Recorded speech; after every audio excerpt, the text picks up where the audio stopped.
창세기 14장 1절에서 24절 말씀. 당시에 시날 왕 아므라벨과 엘라살 왕 아리옥과 엘람 왕 그돌라오멜과 고임 왕 디달이 소돔 왕 베라와 고모라 왕 비르사와 아드마 왕 시납과 스보임 왕 세메벨과 벨라 왕 소알 왕과 싸우니라. 이들이 다 시띵 골짜기 곧 지금의 염해에 모였더라. 이들이 12년 동안 그돌라오멜을 섬기다가 제13년에 배반한지라.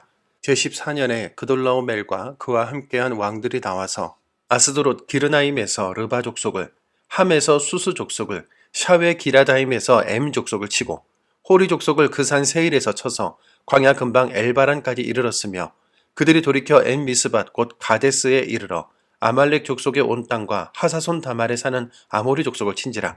소돔 왕과 고모라 왕과 아드마 왕과 스보임 왕과 벨라 곧 소알 왕이 나와서 시딤 골짜기에서 그들과 전쟁을 하기 위하여 진을 쳤더니 엘람 왕 그돌라오멜과 고임 왕 디달과 시날 왕 아므라벨과 엘라살 왕 아리옥 네 왕이 곧 그 5 왕과 맞서니라.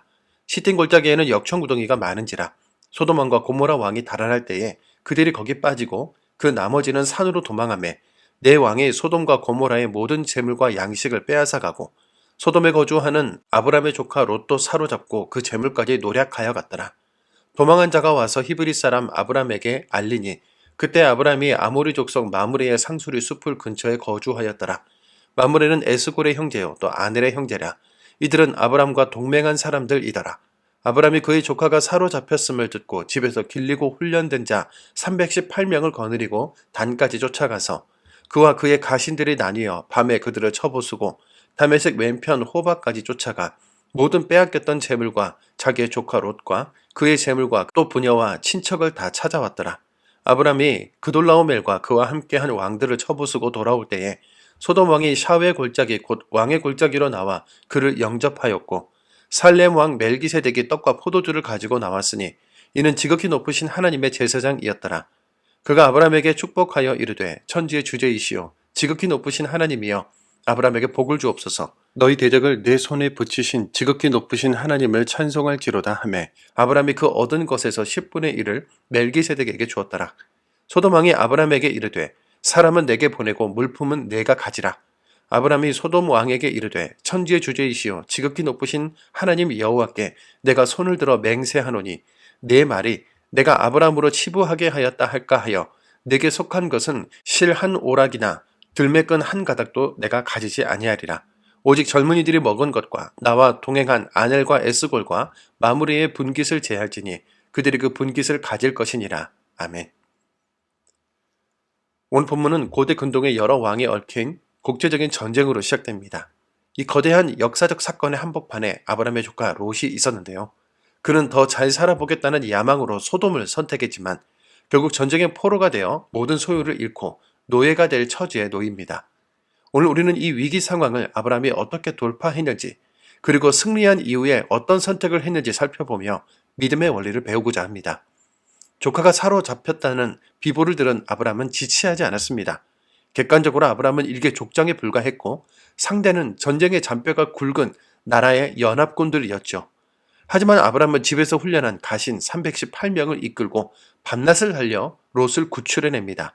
아브람에게 믿음이란 관념이 아니라 행동이었던 거죠. 배신했던 조카라고 할 수 있었지만 그의 아픔을 외면하지 않고 손해와 위험을 감수하는 것, 이것이 성숙한 믿음의 첫 번째 증거입니다. 이때 전쟁에서 승리하고 돌아오는 아브람 앞에 2명의 왕이 나타납니다.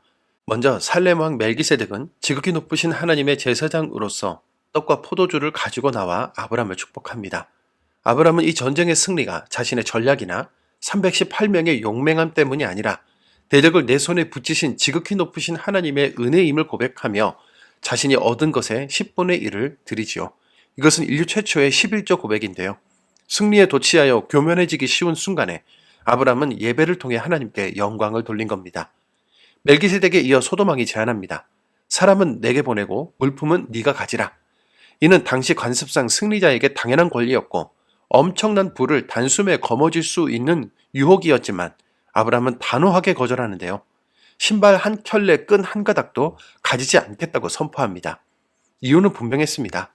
훗날 소돔 왕이 내가 아브람을 부자로 만들었다고 말하는 것을 원치 않았기 때문이었죠. 아브람은 오직 하나님만이 자신을 복의 근원이 되기를 원했고 세상이 주는 보상에 얽매여 하나님의 영광이 가려지는 것을 용납하지 않는 영적 자존심이 있었던 거죠. 이것이 아브라함을 믿음의 조상답게 만들었습니다. 오늘 우리는 본문의 이야기를 통해서 전쟁에서 이기는 것보다 승리 이후의 태도가 훨씬 더 중요하다는 사실을 배웁니다.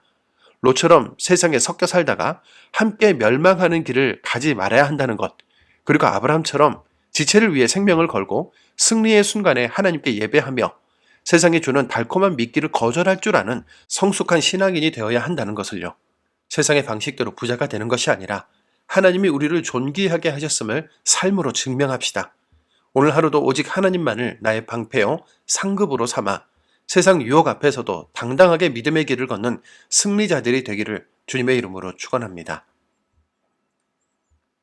만군의 주 여호와 하나님 아버지, 전쟁과 혼돈이 가득한 세상 속에서도 믿음의 사람을 지키시고 승리케 하시는 주님의 은혜를 찬양합니다. 우리가 롯처럼 눈앞에 안락함에 속아 소돔으로 향하는 어리석은 자가 되지 않게 하시고 아브람처럼 고통당하는 지체를 위해 생명을 걸 줄 아는 사랑의 용기도 허락하여 주옵소서.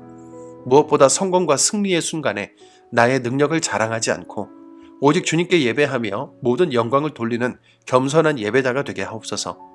세상이 제시하는 타협안과 재물의 유혹을 거절할 줄 아는 영적 자존감도 주시옵소서. 세상 사람들의 인정을 구하기보다 하나님의 기쁨이 되기를 소망하며 오늘도 주님 한 분만으로 만족하는 복된 삶을 살게 해 주옵소서. 예수님의 이름으로 기도드립니다. 아멘.